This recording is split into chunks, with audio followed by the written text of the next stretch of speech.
January 6 civil lawsuits could make Trump's financial woes even worse. Before Justice Arthur Engoron released his verdict in New York Attorney General Letitia James's civil fraud case, many legal experts predicted that Trump would get clobbered financially. And that's exactly what happened.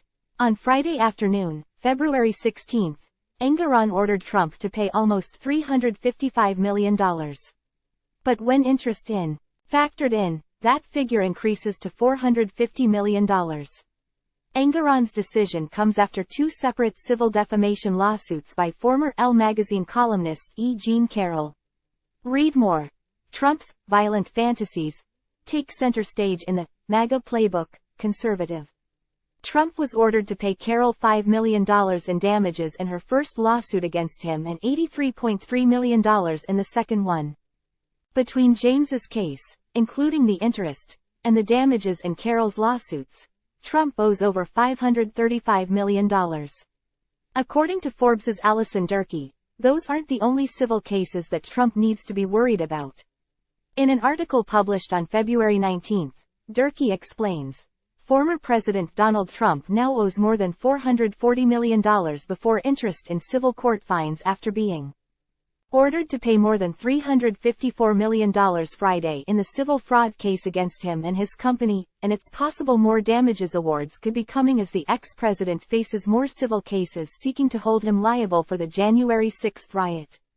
Trump still faces multiple civil lawsuits, which have largely been consolidated in court, brought by Democratic lawmakers and Capitol Police officers, which seek to hold Trump personally liable for the January 6 riot.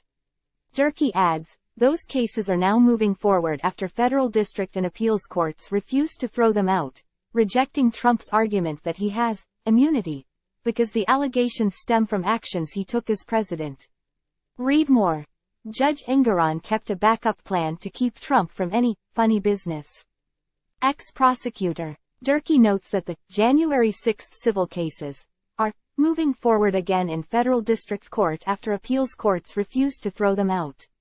A hearing, according to Durkee, has been scheduled for this Friday, February 23.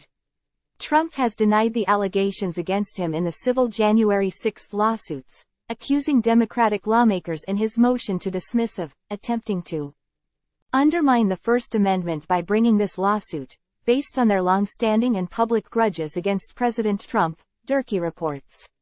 The lawmakers failed to plausibly plead any viable conspiracy theory against President Trump, Trump's attorneys wrote.